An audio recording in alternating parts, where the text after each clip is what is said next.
বিগত প্রায় 11 বছর যাবৎ এই দেশসেরা ফলাফল অর্জন করছে এই প্রতিষ্ঠান। কিন্তু আমাদের এই প্রতিষ্ঠানে কিন্তু আসার টাইমটা সঠিক, কিন্তু যাওয়ার টাইমটার কোনো নির্ধারিত সময় নাই। যতক্ষণ না পর্যন্ত একটা শিক্ষার্থী নিজের অবস্থান ঠিক করতে না পারে, অতক্ষণ পর্যন্ত শিক্ষকদেরও কোনো বিদায় নাই, আর শিক্ষার্থীদেরও কোনো বিদায় নাই। আপনারা নিশ্চয়ই জানেন যে এনকেএম হাই স্কুল অ্যান্ড হোমস একটি আদর্শ এবং এই নরসিংদী শহরের পিছিয়ে পড়া বিভিন্ন শিক্ষার্থীদেরকে মানে কোয়ালিটিফুল করা এবং তাদের গুণগত শিক্ষা শিক্ষিত করার জন্য এই প্রতিষ্ঠানটির কিন্তু জন্ম এবং যাত্রা শুরু হয়। আমাদের এই ফলাফলের পিছনে সবচেয়ে বড় যে অবদান, সেটা হচ্ছে আমাদের নরসিংদীবাসীর সকলেরই আন্তরিক ইচ্ছা এবং মানসিক শক্তি।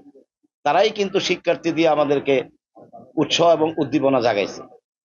পাশাপাশি এটার আজকের এই ফলাফলের পিছনে সবচেয়ে বড় বেশি অবদান হয়েছে আমাদের একজাত তরুণ শিক্ষক এবং শিক্ষয়িত্রী, যারা নাকি এটাকে নিয়ে পরিশ্রম করে রাত দিন। আমাদের শিক্ষকরা অনেক কঠোর পরিশ্রম করে।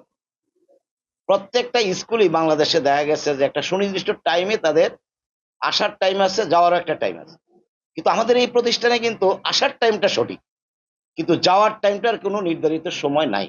যতক্ষণ না পর্যন্ত একটা শিক্ষার্থী নিজের অবস্থান ঠিক করতে না পারে, অতক্ষণ পর্যন্ত শিক্ষকদেরও কোনো বিদায় নাই, আর শিক্ষার্থীদেরও কোনো বিদায় নেই। অভিভাবকরাও এই বিষয়ে অনেক বেশি শ্রম দেন আমাদের, বিশেষ করে অভিভাবক, শিক্ষার্থী, সম্মানিত শিক্ষক মন্ডলী যারা পরিশ্রম করে, এবং বিশেষ করে আরো নরসিংদীবাসীর এই প্রতিষ্ঠানটি নিয়ে যারা গর্ব করেন, যাদের আবেগের প্রতিষ্ঠান, প্রাণের প্রতিষ্ঠান, যাদের এখানে আন্তরিকতা আছে, তাদের সকলের প্রচেষ্টারই ফসল কিন্তু আজকের এই ধারাবাহিক ফলাফল। বিগত প্রায় 11 বছর যাবৎ এই দেশসেরা ফলাফল অর্জন করছে এই প্রতিষ্ঠান। কখনো 98% 5, কখনো 99%, কখনো 98.5%, আবার 7বার হয়েছে 100% জিপিএ নিয়ে দেশসেরা ফলাফল অর্জন করছে। তারই ধারাবাহিকতায় গত বছর 320 শতভাগ জিপিএ পাইছে। ইনশাল্লাহ এবার আপনাদের দয়া 382 শতভাগ জিপিএ পেয়েছে। তো এই যে ধারাবাহিক ফলাফল, এটার পিছনে আমি একা নই, সকল নরসিংদীবাসী তথা সকল অভিভাবক, শিক্ষার্থী, বিশেষ করে আমাদের পরিশ্রমী সকল শিক্ষকদেরই অবদান। নৌকা তার নিজস্ব গতিতে চলছে, আমি শুধু বইটাটা ধরে রাখছি, আর কিচ্ছু না।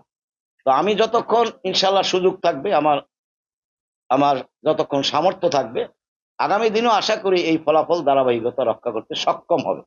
আমি আপনাদের সকলের দোয়া প্রার্থী, বিশেষ করে নরসিংদীবাসীকে আজকের এই ফলাফল উৎসর্গ করলাম। আমি ব্রিলিয়েন্ট বা মেধাবী শিক্ষার্থী যেখানেই চান্স পায়, ওইখানে তার জন্য কোনো বাধা বা কোনো অবস্টাকল থাকে না। কাজেই আমাদের এই প্রতিষ্ঠান থেকে এই পর্যন্ত যে সমস্ত শিক্ষার্থী তারা লেখাপড়া করে তারা ভালো রেজাল্ট করে গেছে, তাদের যে সমস্ত জায়গায় এখন তারা আসীন আছে, এটা বাংলাদেশ কেন, বিশ্বের বিভিন্ন জায়গায় তারা তাদের নিজস্ব যোগ্যতায় সেই স্থান দখল করতে সক্ষম হয়েছে। এটা মফস্বল আর শহর বললে কোনো বিভাজন নাই আমার জানা। এই শিক্ষাঙ্গনে আসার মেন কারণটা হয়েছে যে আমাদের দেশের মানুষ সাধারণত অর্থনৈতিকভাবে একটু পিছিয়ে আছি আমরা। সেই ক্ষেত্রে থেকে অনেকেই পারে না উচ্চশিক্ষা নেওয়ার জন্য বিভিন্ন জায়গায় তার নিজের সন্তানকে ওইখানে রাইখা লেখাপড়া করার মতো যোগ্যতা সুযোগ থাকা সত্ত্বেও কিন্তু তারা কুলায় উঠতে পারে না। তো আমাদের এই মফস্বল বা গ্রাম অঞ্চলে বা আমাদের ঢাকার বাইরে শহরতলিতে যদি ভালো প্রতিষ্ঠান থাকে, তাহলে এই গ্রাম বা শহরতলির যে সমস্ত মেধাবী শিক্ষার্থী আছে, যারা মেধাবী, তাদের মেধার বিকাশ ঘটানোর জন্য এই সমস্ত প্রতিষ্ঠান কিন্তু তাদের সহায়ক ভূমিকা পালন করে। যারা মানুষের কল্যাণে কাজ করে, তাদের পিছনে সমালোচনা থাকবে, এইটাকে ওভারকাম করেই আলোচনায় আসতে হবে তাকে। আমি এটাকে কত বড় শক্তিশালী মনে করি না, আমার কাছে এটা খুবই তুচ্ছ ব্যাপার। একটা শ্রেণী আছে তারা সবসময় এটা করবে, এবং তাদের সেই সমালোচনার জবাব আমি আলোচনায় যাইয়া দাঁড়ায় থেকে সেটাকে দিতে হবে।